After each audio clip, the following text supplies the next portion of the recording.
என்னுடைய உடம்பில் உயிர் இருக்கிற வரையிலும் மோடியினுடைய ஆர்எஸ்எஸ்னுடைய இந்த திட்டத்தை என்னுடைய மண்ணில் செயல்படுத்த விடவே மாட்டேன், தூக்கிட்டு போயிருங்க அப்படின்னு சொல்லிட்டு எச்சரித்திருக்கிறார் ஒரு மாநிலத்தினுடைய முதல்வர்.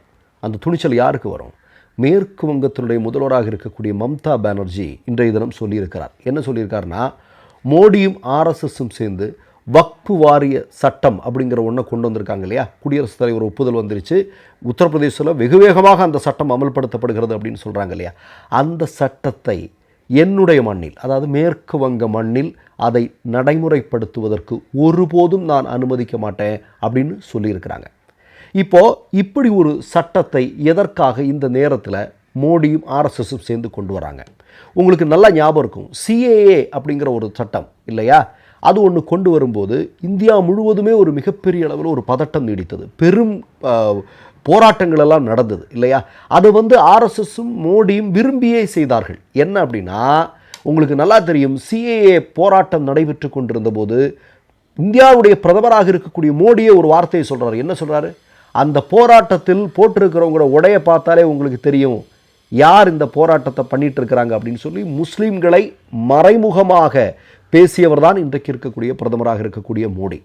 இப்போ நான் என்ன கேட்குறேன் அப்படின்னா, இன்றைக்கு வக்ஃபு வாரிய திருத்த சட்டம் கொண்டு வந்திருப்பதன் மூலமாக அவங்க என்ன நினைக்கிறாங்கன்னா, இப்போ ஒரு 2-3 மாநிலங்கள், அதாவது அடுத்த 2 வருடத்தில் 7 மாநிலங்களுடைய சட்டமன்ற தேர்தல் நடக்குது. அதில் மிக முக்கியமானது மேற்கு வங்கம் உட்பட.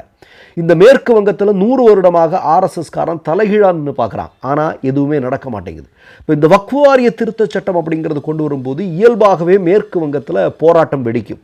அப்போ போராட்டம் வெடிக்கும்போது அதை வைத்து அரசியல் செய்வதற்கான ஒரு திட்டம் தான் மோடியும் ஆர்எஸ்எஸும் சேர்ந்து செயல்படுத்தியிருப்பது. ஆனால் அது எந்த அளவுக்கு ஒர்க் அவுட் ஆகும் அப்படிங்கிறத நமக்கு சொல்ல தெரியல. ஏன்னா வருகிற சட்டமன்ற தேர்தலுடைய முடிவுகள் தான் அதை சொல்லும். ஆனால் ஒன்று, இவ்வளவு துணிச்சலாக நீங்கள் சிஏ ப்ரொட்டஸ்ட் இப்போ போராட்டம் தொடர்பான விஷயத்தில் கூட மம்தா பானர்ஜி இந்த மாதிரி ஒரு தீர்க்கமான முடிவு இதெல்லாம் இங்கே செயல்படுத்த முடியாது.